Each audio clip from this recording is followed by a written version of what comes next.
All right. Well, after some technical difficulties that we think we got figured out, I wanted to join you all, or welcome you all for joining Networks Live on Demand. We have Erica from Mad Skills, and we also have Erica Clark, our on the ground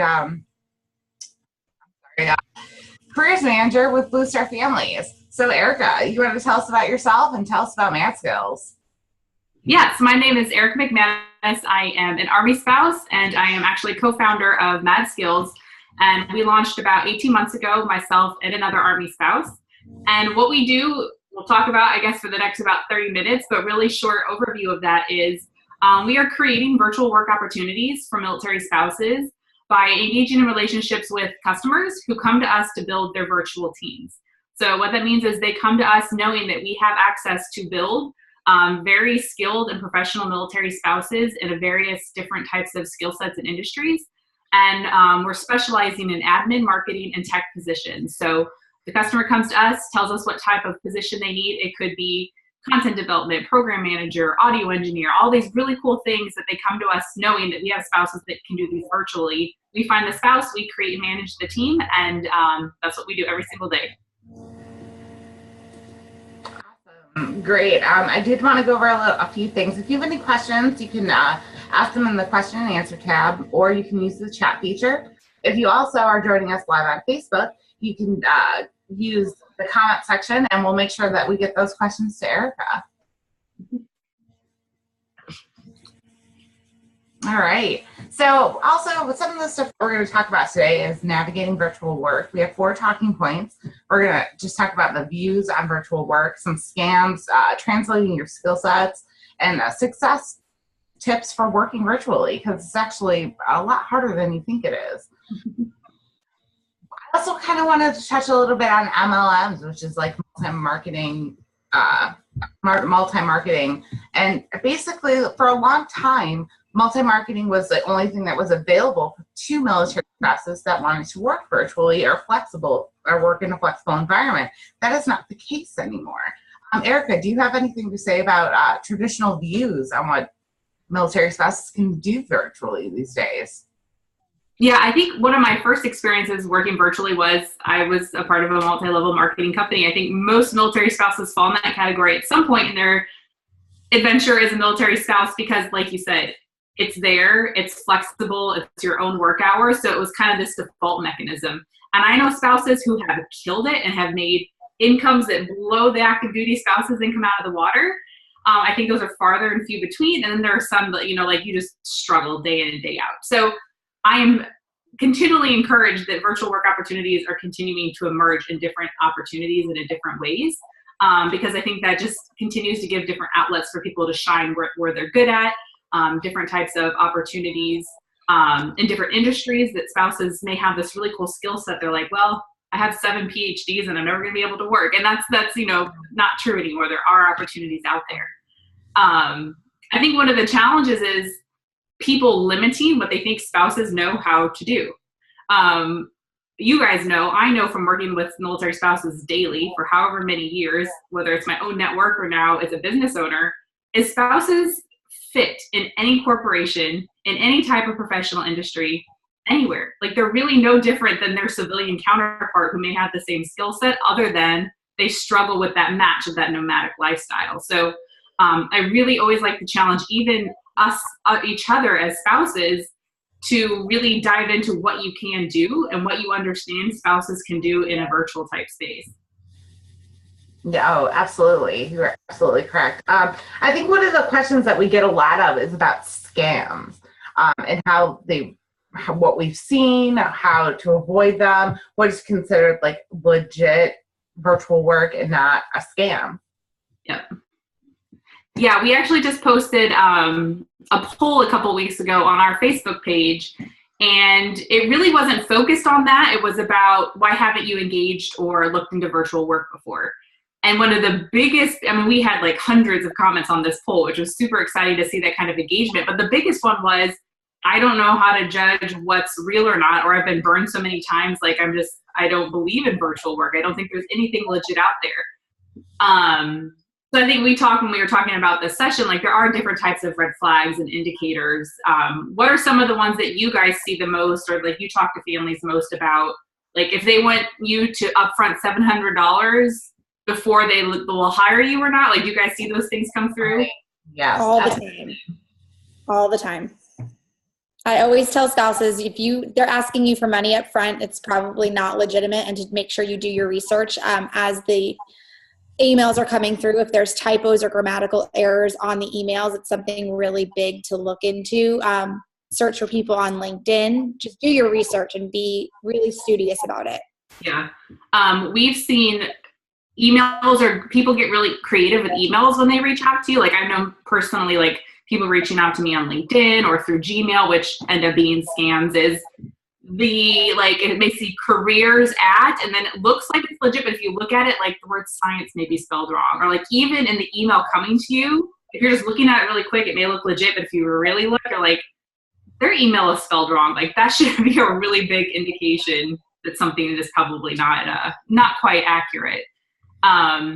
I know, like if you're multi-level marketing, you're going to have to put money up front because you're either buying inventory or you're signing up to be a coach. So, I mean, those are different types of situations where you may have to put money forward. If you're a business owner, you're going to be bootstrapping and putting a lot of money forward on your own. But it's those types of things that reach out and say, hey, great opportunity. You've got 2 hours to reply. I'm going to need $800 up front. You're never going to see your money again. And unfortunately, in the spouse community, there is a desperation for career and employment. And so people know that, and we become prey very easily. And so the more we can be aware of that and keep each other's backs and keep each other accountable, I think the more that hopefully that will kind of continue to decrease. So there's another scam out there that I've seen often, and it's been in LinkedIn conversations a lot recently, where somebody will reach out, and even if you go to LinkedIn to check this person out, what they've done is they've like phished. They've created or have stolen the identity of an HR person at an organization. You Google that organization, it seems legit. But where you will kind of start to see the red flags is they use Google Chat, and they'll say, hey, you got an interview in 20 minutes, somebody canceled, get on with Google Chat. Give me all this information, then I'm going to send you an offer. Well, when they send you that offer, they also ask for your passport, your driver's license, your social security number, and they need all of this to process your employment. Like, don't do that. Anything Google Chat where it's just talking, anything that's kind of comes across on that line, it should be a red flag. Now, the opposite side of that is we are a 100% virtual organization, so we do everything over video. Our interviews are over video. We communicate through email. So there are legitimate organizations out there who are virtual. It's just kind of learning how they engage, and how like meeting somebody face to face is going to give you a better idea than just solely chatting and sending somebody information that you've never seen, whether in person or through a virtual type of video communication. So yeah, I'd like to hear if anybody with us has had experiences or has seen other types of phishing or scams come through, because it can be hard to navigate that.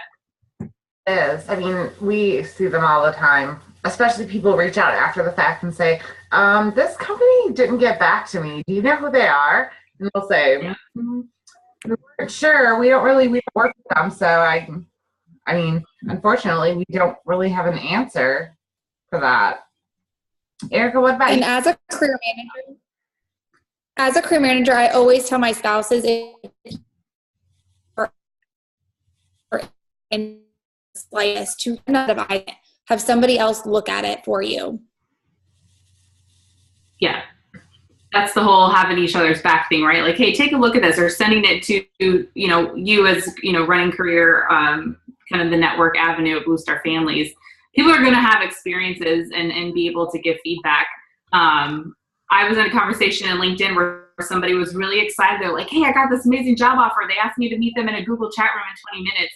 And I was like, no, like, you feel bad, right? Because there is this excitement, but that's what I'll use the word prey. Like, that's what they prey on, is that, oh my gosh, like, this is the opportunity I've been waiting for. And we just, like, you have to be aware of that kind of thing, because it's really unfortunate, but it's out there a lot. And there are legitimate companies that you can work from home, and it is solely virtual work, and you can do it. So I don't want to discourage anybody from applying and taking the chances, but just be wary. A lot of spouses come up to me and they're like, Erica, nobody works from home. They're all scams. And I'm like, go into a Starbucks one day. I promise you, they're not just sitting in there on their computers on Facebook. There are people who are legitimately working. Yeah, it is. It's a big world out there. And I think there's often this gap between what's happening in, like, I say the big world and the military bubble. And actually, if you walked door to door, probably in a military neighborhood, you would probably find more people working from home than you actually think. It's just they're in their houses working, so you don't see them leaving and coming back from work every day, you know? And I've even run into that as somebody who works full-time from home. People are like, wow, you just hang out in your house a lot. I'm like, I'm working from home, like pretend I leave and I come back. Like that's what I'm doing in my house. So it is. I mean, we are an organization, we provide solely virtual work opportunities. So, you know, we've built that infrastructure to be sure the customers we're working with, you know, we are building that relationship and we're that middle ground so that we continue to kind of advocate whether it's pay rate or how the communication flow works between a spouse and the virtual organization. So yeah, there are a lot of companies out there, especially like more tech type spaces, Denver, Silicon Valley, Austin, Chicago. I mean, people work virtually. I mean, my dad even works as a global logistics engineer, and he's been doing that for like 20 some years, right? Like before the global trendy workforce was even a thing. So there really are legitimate work from home, virtual work opportunities out there. I think part of the confusion sometimes also falls to how that word is used. Is it, some people say telework, some people say remote work, some people say work from home, some people say virtual work. And everybody has like different definitions of what those things mean. Some of those are kind of old school, some of those are trendy and moving forward, some of those may be more connected to a scam or something that's not as legit as others. So people do really get frustrated. Like we're already trying so hard to find employment and find careers that when you add that extra layer of, well, virtual work would be awesome, and then it's like all these extra layers of really trying to filter through that. So, you know, that's why we're really passionate about what we do, because we know we're delivering that directly, kind of mitigating all of those other layers before it ever hits the community. Yeah. Do you see a trend with more and more companies or organizations starting to look for more virtual workers, flexible workers, instead of like your brick and mortar 9 to 5? Yeah, for sure. So there's two sides of that conversation. Really traditional companies are going to stay really traditional until they have no longer have the option not to. I mean, if you do any type of research on the workforce, it is trending and it is moving. So of course we like the companies that are already aware of that because they're the ones that we're able to work with. But it really is. There's no reason why it shouldn't, right? We have the internet. We have this global commerce opportunity. And people who are in really high cost of living type areas can't always find the talent. Like they can't afford to live there. And so why not find somebody who's living in Fort Bragg who you could pay the same amount but not have to have the cost of living from them and pay them that salary or pay them as a contractor. So there's this really cool, people are slowly starting to see like that accessibility of talent that where they are locally is inaccessible. So like, where can you find that? You're going to have to develop something in your company or let us help you manage that virtual relationship, because that's what we do, and start to look outside of what you've kind of had a concept of how you find talent and how you source talent, and start looking at the kind of the bigger picture of it. Right. Yeah. We just noticed over here, just like from watching kind of this whole virtual work thing go down, is that, you know, skill sets and experience can translate to virtual work opportunities. So if you worked, you know, 5 years in a brick and mortar organization or company doing billing, like there is an opportunity for you also to maybe possibly work from home doing billing. You can pretty much do everything from your computer and phone and internet these days. Yeah, we even find spouses with, you know, really unique skill sets like opera singers or trauma surgical ICU nurses, or like things where people are like, I can't do that virtually. Yes, usually kind of what we challenge is, what was it about that job or what you do that you were really good at and that you really liked and that you were passionate about? Like, if you can identify that, like that's a soft skill or a hard skill, depending on what it is. And what can you find that would allow you to use those same type of skills that you were really good at in the virtual type of space? And then there's all kinds of free training tools out there. you are an opera singer and you just know until your spouse is out, you're not moving back to Chicago or New York, like invest, and not necessarily financially, but invest the time to teach yourself a skill that you can do virtually. The Salesforce, I know you guys have worked with them in the past. Yes. HubSpot certifications. I mean, Udacity, Udemy, Skillshare. There's all of these really great platforms out there where you can go teach yourself to do anything, especially something that's going to be really profitable and very nomadic in a digital type space. Yeah, absolutely. Absolutely. So what would your success tips be for virtual work? And where do you even start? Actually, that's one of our questions. Where did the first virtual job? Okay, so the two questions were, what should be the first steps in finding a virtual job, and then some success tips, right? Right. Okay. I would say first steps is know what you want to do. You can't just get online and research virtual jobs because you're going to get frustrated. So really know what you're good at and what you want to do. That may be based off of previous work experience. That may be, I'm going to learn something new and then get myself in there and have that first opportunity. But your very first thing out the door is you're going to have to know what you're good at, and you're going to have to know what your experience is. And if you don't, there are amazing organizations out there that will help you dive completely into that. You guys have those resources. We have those resources because we don't really do kind of that pathway up. Like, we are here at Mad Skills to provide those virtual work opportunities. So we kind of field out to other organizations that will help spouses kind of navigate that and say, okay, I don't have a resume. I haven't worked for 25 years outside of volunteering. What can I do virtually with that? And we get everything thrown at us. So really know what your skill set is. If you know you're a program manager, start looking for virtual, program management type of opportunities. Google can be your best friend. Like, you can really find a lot of great stuff out there. We've actually just switched over our job board. So to date, we were working with our own staffing clients, but we were also letting outside organizations come in to kind of find spouses to work virtually. And if you go to our job board now, it's all of the positions that we fill internally. So that's just one other way to know, all right, we've got content, we've got digital strategies, so like those types of things. You can always come to and kind of be in a ready status there. So when we have a customer, we come in, we find who is most qualified for that job and make the connection happen. So success tips, oh my gosh, that could be a whole nother session in and of itself. I think I'll do three. I think my first one would be to know that it's still a traditional work environment. There's flexibility and there's the ability to schedule around things that you need to do in your life, right? Which is why it's attractive. But I also do work, well, I'm a business owner, so I probably work more than 8 to 10 hours a day some days, but I mean, you do have a job. You're just able to do it from your home. So it's not like you can have, 3 toddlers running around while you're trying to be on a conference call. Like, there is a structure to working from home sometimes that you may not think of. It's like, oh, I can have my kids home and I can work. And for some people that does work, and others, like, it doesn't. And you may not feel successful. Being torn in many directions and trying to be successful at it all day long usually leaves people very frustrated. My second one would be identify if you're an introvert or an extrovert. And that may seem kind of strange, but as we've grown Mad Skills and we have a lot of spouses working on our virtual teams now, some people like me, I can sit in this closet and just knock out a work day. I love it. I get in my zone. Like, I can just keep working. I feel productive. Some people who are more extroverted feel very stifled. Like, I have been here all day. I have not talked to a single person in real life. I need to get out.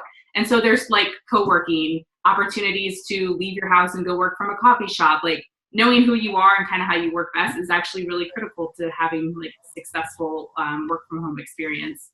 Yeah. And I'd say my last one is a routine. Like, know when you're going to get up and have breakfast. If you're going to work out, figure out what time of the day you're going to work out and take care of yourself. Have your meetings scheduled at a certain time. Have your workflow scheduled at a certain time, because just like in a traditional workplace, there's like expectations set for things. You have to set those for yourself, usually working from home, to be sure that you're hitting everything that you need to be hitting. Erica, I'm going to add, you made amazing points there. I'm going to add one it's boundaries. I mean, I think boundaries are huge when coming, like working from your home. Your email comes to your phone. Your email comes to your computer. And guess what? Your computer doesn't leave your home and your phone doesn't leave your side in most cases. So if you're sitting at a baseball game watching your kids play baseball, don't sit on your phone and work. Or it's just hard because when you're in a brick and mortar organization, you go to work, you do your work, you walk out the door at 5 o'clock, and that work stays at work. It does not come home with you. So it's really hard to sometimes find that boundary. And I'll tell you, I have never worked more than working from home. People are like, oh, you're so lucky. I'm like, oh, but I work so much. I think the other side to that is too, when you work from home, you usually somehow have ended up in something that you love. So sometimes it doesn't feel like work. You're like, Exactly. oh, well, I love these people. I love my work. Of course I'll talk to them and help them out. That's why I do work so much. Yeah. True. Very, very true.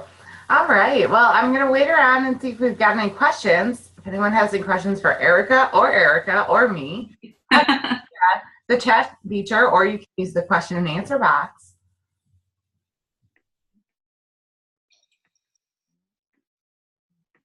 Oh, there is. Oh, no, that was the question from earlier. What was Yeah, the that was first one? the first steps to finding virtual jobs. I'm going to give it about a minute for everything to catch up. And then if there are no questions, we're going to go about our day. Yeah, and I love all things virtual work. So I'm happy to, if you want to send me an email, it's just Erica with a C at highermadskills.com. Happy to talk about virtual work. Happy to talk about the opportunities out there, how to get yourself set up. Because it's my jam. It's what I love. I know it's what I'm good at, and it's what we spend all day creating for spouses. So We actually do have a question. It says, any tips on finding virtual work in the healthcare field? yeah, I know there's so many spouses who really have awesome healthcare experience and educations. We have not had a healthcare focused customer at Mad Skills to date. I do know I see a lot of conversations in the Military Spouse Professional Network, previously in Gear Career. I do think they have some partners and some opportunities. I think usually those end up being like triage lines or kind of more consultant phone care type relationships. So I do know that those are out there. I don't know of anything specifically with us. Like I said, we haven't really stepped into the healthcare field yet. But it's an interesting, I think there's all kinds of cool consultancy that could be done from people, especially spouses who've done healthcare in various different organizations or locations. I think there's a lot of value to be found there. We just got to find the people who will do it. I have had good contact with people from Humana who do have virtual work positions. So like that healthcare administration, they have RNs that take phone calls, things like that. So looking into that or emailing any one of us will be more than happy to share that information. All right. Another question. Do you know anything about the partnership with Apple?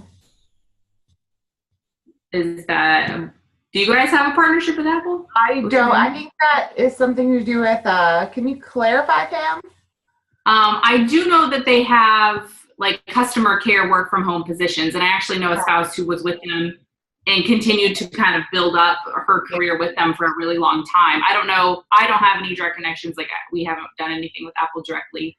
But I do know they have some pretty cool work from home opportunities in the kind of customer care tech space. Okay.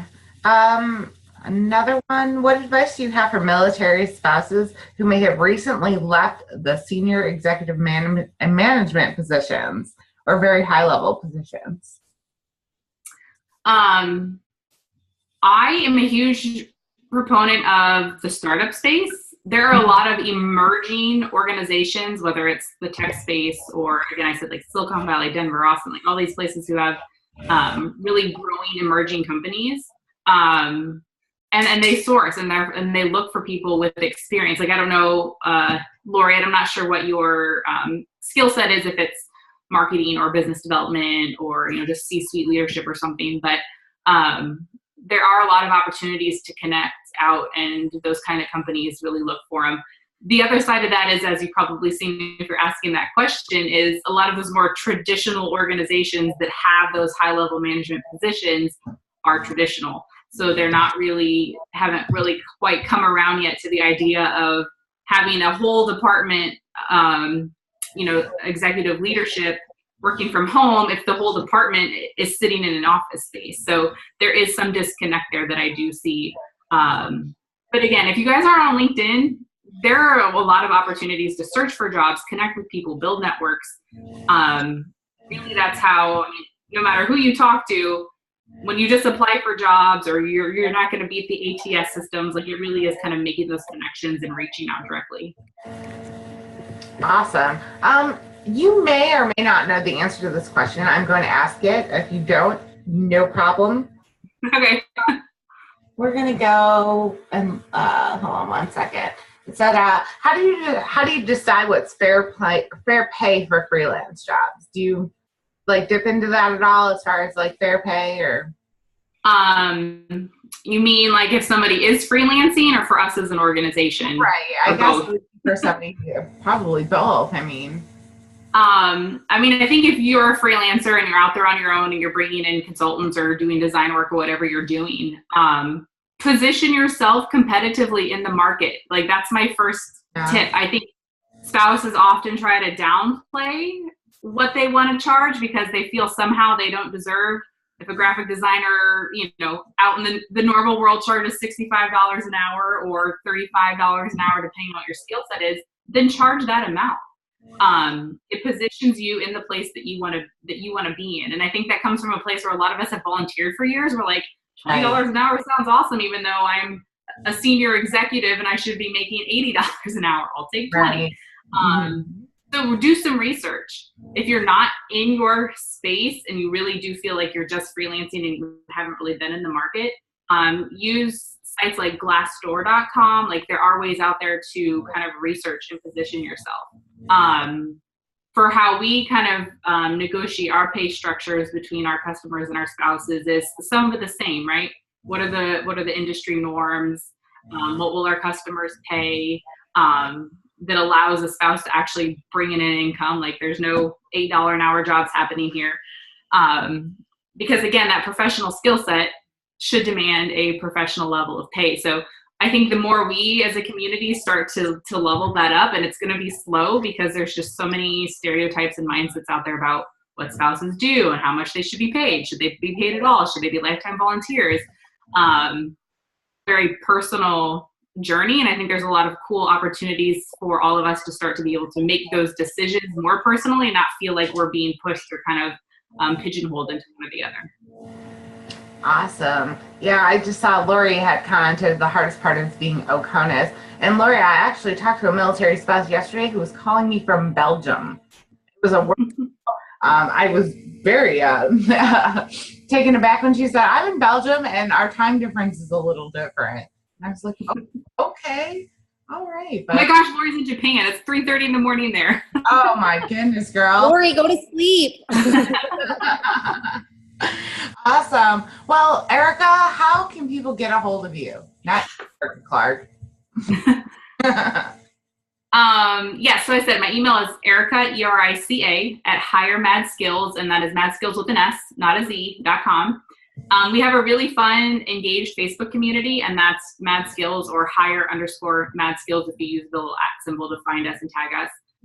We do a lot of Facebook Lives. We do a lot of, we have our Director of People Operations, Ask Ann. We do a monthly thing where she brings some tips and tools.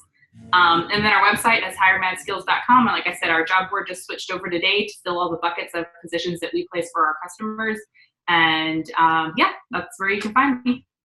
What about you, Eric Clark? How can you can contact me at eClark, CLARK, at bluestarfam.org, or if you visit bluestarfam.org, our website, and go under careers, there's a career participant button, and you can click there to enter as a career participant, and it will notify me where you're located, and we can help you with any questions that you may have.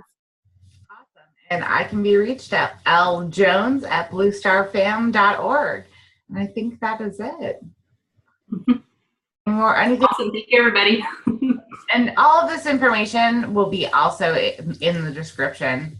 So if you're watching this video later, it'll all be in the description of how to contact us. All right? Thanks. Have a great Bye, afternoon. everyone. Everybody. Bye.